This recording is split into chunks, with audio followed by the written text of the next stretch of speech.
What do you feel like was the main reason you were able to agree on the things that you guys were kind of going back and forth this week? I just need to be on the field as soon as possible. I need to start learning, start getting better. It's a long season ahead. I need to be ready. How did it feel to be out there today? It was great, getting to play the game I love again for the first time since last year for real. So it was a great feeling. Did you expect to play that many reps? I think Zach said you had about 10 reps in first team. It wasn't that much, but it was a good start. I got to get acclimated to the playbook and stuff. Wait. Man. Do y'all see me? I was back there. I accidentally put some Gatorade on my face, thinking it was some water. I burnt my eyeballs for a little bit. But other than that, the heat was, it got me at first, but I got used to it. Went through your mind when you were able to put this past you? You guys came to an agreement. What was that like? Was it a sense of relief, or what went through your mind? Man, I was happy. It's time for all football and nothing but football now. I don't got to worry about anything else but football, so it's great. The moment where a pen hit paper, did that have a certain feel to it? Growing up, dreaming this dream, you never knew what it would feel like. Like, nobody could ever put it in words, but I still can't put it in words. Like it still didn't hit me yet, but, I just felt happy, a deep sense of joy. Do you have any regrets about this situation? Nope. I try to live my life with no regrets. Is there anything you maybe would have done differently in hindsight? Are you happy with how the whole process played out? Nope. Happy with. Go ahead, I'm sorry. Looked like the coaches are taking every opportunity to give you a few pointers in between drills, and is it feeling of trying to make up for lost time a little bit? Yeah, I'm not going to be naive. I haven't been here for a couple of practices, so of course I need to catch up. So I'm going to take every extra rep I could get. It looks like they moved you around a little bit, right? You're over left, over right. They moved you inside, maybe on? Yeah, goal line. But other than that, I was on the edge. During the process, the contract dispute, I'm sure you heard a lot of the outside noise. What is it like for you, hearing those things and, being in the position that you were in? It's life. There's always going to be some people talking bad about you. What do you want me to do about it?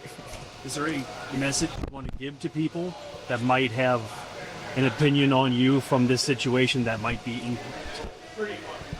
Nope. Any message to the fans as you take the field?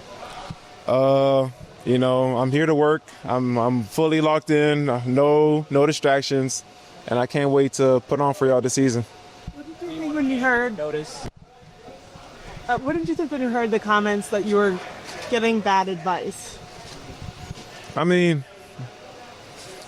In my opinion, I feel like I want an agent that's more of a pit bull. You feel me? I don't want no agent that's gonna be easily pushed over. I want somebody that's gonna go to war about me. That's what I hired him for. So I don't gotta do none of the hard work behind the scenes. So in terms of that, I feel like Zach is a great agent. He handles his business very well, and that's my dog for life. Ted Karras said that for the most part, these guys in this locker room had your back during all of this because they know business is business, even for a rookie. What does that mean to you? It's great. I know, some people could see it as what's the word I'm looking for? Being ungrateful. But people understand it's a business, first of all. You got to make sure your business is handled first before anything else, before you get on the football field. When did it hit you that, hey, I do got to get on the field. We got to find a way to get this done? I've been thinking about that since day one. I wish it went by faster, but, things happen, and now we're here. So it was made out to be, Shemar against the Bengals in those contract negotiations. How do you feel like your relationship with the team is coming in now? It was never me versus anybody. We just wasn't seeing eye to eye at the point. At this end of the day, I'm happy to be in Bengal. I'm happy that I got drafted here. We have a long relationship ahead of us. There's no bad blood. This is how things go sometimes. Do you feel like you reporting now, you'll have enough time to be fully ready for the season opener? Yeah. I got to go out there, work my tail off, but I'll be ready. First impressions of... what makes you so sure of that? I'm just confident in my coaches, confident in my ability to play football, confident in my physicality. It's just nothing but work. just to get put in. Given everything that's been said throughout the whole process, is it hard to put all that stuff behind you and move on? Like how hard is that to compartmentalize and kind of, because there was a lot that went back and forth. Shit, I forgot about it. Right as they said, we're ready for you. I said, all was forgiven. See y'all tomorrow. Any reaction or razzing when you walked in the D line room this morning? No? Any reaction for your teammates when you walked? Yeah, they was all happy for me. All congratulating me.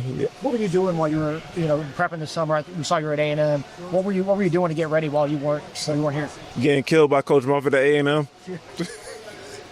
Coach Muffet did a number on me, man.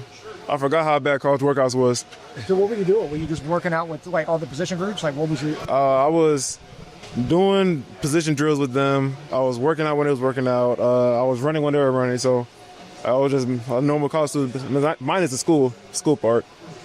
First 11 on 11 rep, you line up against Orlando Brown Jr. Was that a good, all right, here we go moment for you? Yeah, I was like, yeah, time to buckle up. I'm like, yeah. Then he put his hands on me. I'm like, you know what? This ain't right. I think the first rep that you had 3 helmets crash down on you. Yeah. What was that like? It's football, you just got to man up, get up off the ground, dust yourself off in the next play. Seemed like you and Amarius were messing around, joking around a lot during practice. What's that like? What's that relationship like? That's my dog, man. He's going to push me to get better. I'm going to push him to get better. But at the end of the day, off the field, we rarely talk about football. Just real life conversations. You stopped to sign autographs after. Obviously, you were interacting with fans. What was that like? It was great, that's what I always wanted to do. I got drafted here. I want to be a good person in the community. I want people to know, like, hey, I'm not opposed to talking to fans. So, Just to clear this up, when this situation was going on, there were some extreme takes out there, including would you go back to college and re-enter the draft? Was that ever a thought?